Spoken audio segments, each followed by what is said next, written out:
Assalamualaikum warahmatullahi wabarakatuh. Bismillah, alhamdulillah, salatu wassalamu ala rasulillah wa ala alihi wa ashabi man tawil qiyamah wa'ad. Ibadallah, usikum wa nafsi bitaqwallahi faqad fazal muttaqun. Qala ta'ala, a'udhu billahi minasyaitanir rajim. Bismillahirrahmanirrahim. Wa min ayatihi an khalaqalakum min anfusikum azwajan litaskunu ilaiha wa ja'ala bainakum mawaddatan wa rahmah. Inna fi dzalika laayatil liqaumin yatafakkarun. Alaihi sadaqallahul azim.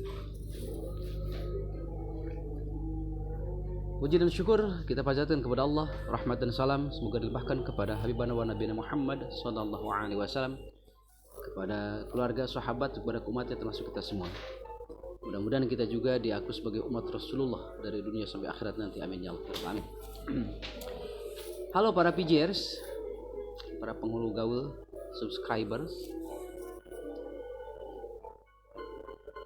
Terima kasih kesetiaan Anda. Terima kasih atas subscribe-nya, like-nya, dan juga tontonannya. Mudah-mudahan bisa menjadi tuntunan. Insyaallah kita akan sajikan info-info terbaik, hal-hal yang terbaik buat Anda, mudah-mudahan bisa bermanfaat. Pada kesempatan kali ini sebenarnya ini berkaitan dengan ada kita ikut PJJ ya, ikut pelatihan jarak jauh dari Balai Diklat Bandung. Kebetulan kita mendapatkan tugas untuk membuat sebuah video tentang masalah keluarga sakinah. Karena itu sekalian saja kita isi channel ini tentang keluarga sakinah yang menjadi dambaan semua orang, bahwa setiap orang yang mau menikah itu selalu terbayang di benaknya keinginan untuk menjamin rumah tangga nanti keluarga yang sakinah,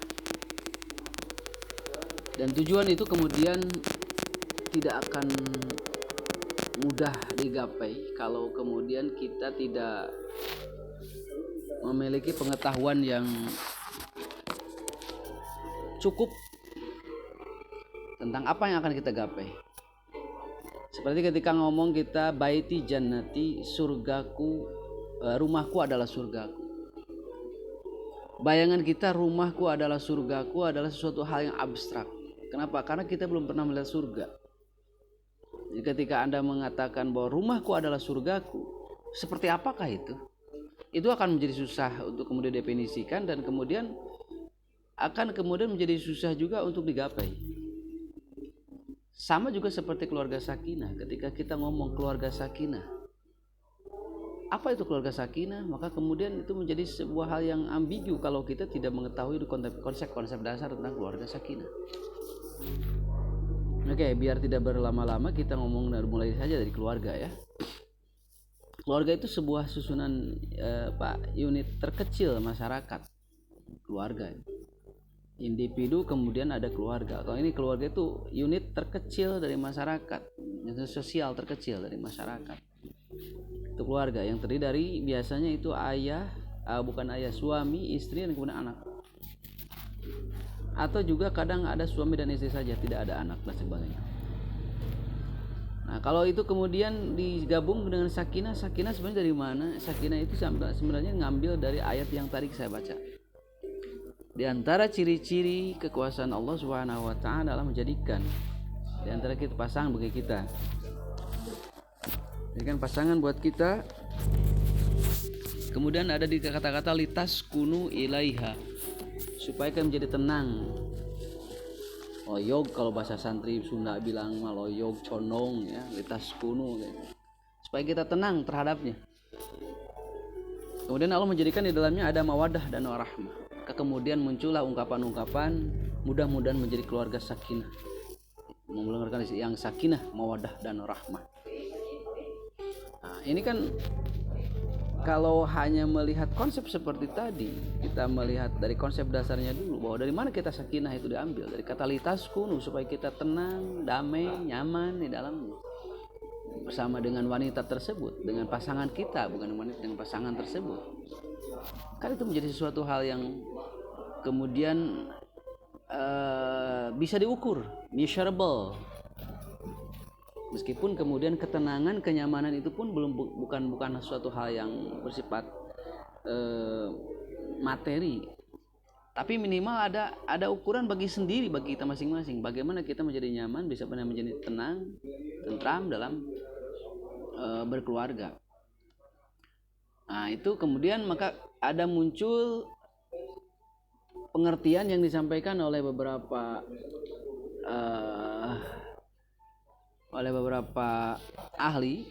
Seperti keluarga sakinah itu adalah konsep tentang sebuah bangunan keluarga yang dibentuk berdasarkan perkawinan yang sah dan tercatat di kantor urusan agama, sehingga kemudian masing-masing anggota keluarga dapat menjalankan peran dan sesuai fungsinya dalam suasana yang kasih sayang untuk mewujudkan rasa aman, tentram, damai, bahagia, sejahtera dunia dan akhirat yang diridhoi oleh Allah Subhanahu wa taala.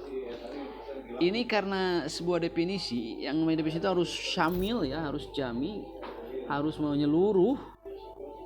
Maka kemudian definisi itu menjadi sebuah definisi yang sangat panjang karena ingin semua terangkum.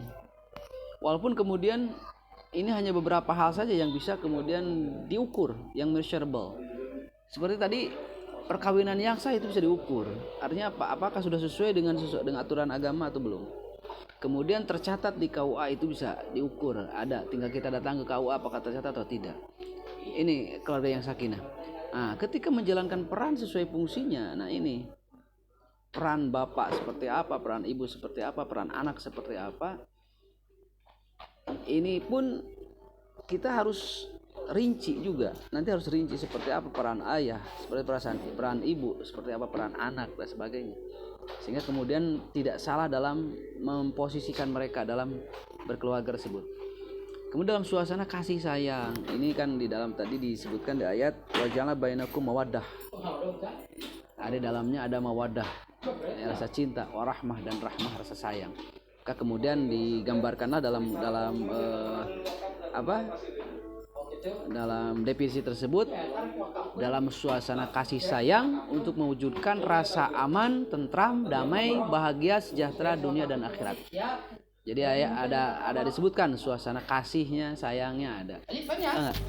Mewujudkan rasa aman.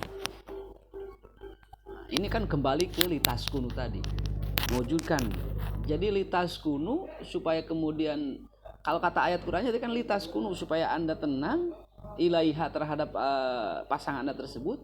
Kemudian waja'ala bainakum, Allah jadikan di antara kalian itu mawaddah warahmah. Ada mawaddah rasa cinta dan rahmah rasa kasih sayang.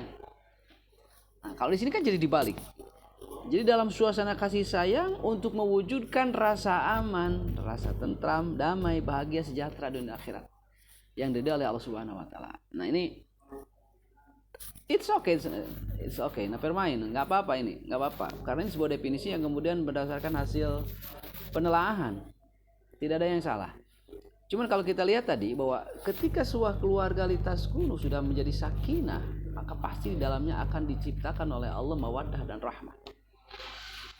Nah, kalaupun bisa dibalik, enggak apa-apa, dibalik. Ketika Allah sudah masukkan mawaddah warahmah di dalamnya, maka akan muncullah sakinah. Ya, ini tergantung pemahaman kita. Itu apakah kemudian di sana itu berdasarkan urutan kontinuitas ataukah itu tidak seperti itu. Jadi ketika Allah menyatakan litaskunu supaya kalian tenang. Tadi itu mewujud rasa aman, nyaman, tentram, bahagia, itu damai, itu litaskunu ilaiha. Kemudian ada kata-kata waja'ala bainakum, dan Allah jadikan di antara kalian mawaddah warahmah. Ini kan seperti seolah-olah kan kita sudah dilitaskunu dulu untuk tenang dulu, kemudian setelah tenang, setelah sakinah barulah muncul di dalamnya ada mawaddah, ada rahmah. Seperti itu. Tapi kan dibalik ketika di definisi tidak seperti itu. Ketika Allah jadikan di dalamnya ada mawaddah, ada kasih sayang, ada rahmah di dalamnya, maka insya Allah akan memunculkan kesakinahan. Tapi ingat sekali lagi. Jadi ketika Anda ingin membangun sebuah keluarga yang sakinah, awali dulu dari dasar dulu. Dari dasarnya dulu, yang paling pokok, yang pertama. ketenangan pernikahan, ketenangan berumah tangga akan muncul dari pernikahan yang benar. Itu yang paling pokok. Ketika Anda menikah dengan cara yang benar berdasarkan sesuai dengan syariat ajaran agama Islam, itu sudah merupakan sebuah modal yang kuat. Satu. Yang kedua, modal yang kedua, Anda menikah harus legal. Catatkanlah pernikahan Anda di KUA. Dua modal utama itu. Selanjutnya dalam berumah tangga, ketika Anda sudah memiliki modal tersebut, sudah kuat kita akan bisa lebih fokus dalam menguruskan, memikirkan tentang bagaimana kita akan berumah tangga. Berbeda ketika kita pernikahannya saja belum begitu mengakar dalam diri karena merasa ada kegoncangan dalam hati, apakah ini benar atau enggak nikah saya ini, apa bisa, apa sah, apa tidak.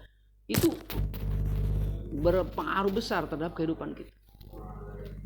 Oke lah dia menikahnya merasakan bahwa keyakinan dia benar, tapi ketika dia tidak dicatat nikahnya di KUA, akan terjadi goncangan dalam rumah tangga. Kenapa? Mau bikin kartu keluarga dia tidak bisa, susah. Bisa sih bisa pada akhirnya, cuman pada akhirnya kemudian ada hal yang nanti kan akan menjadi masalah. Nanti ketika dia punya anak, ada berpikiran membuat akte kelahiran anak juga susah.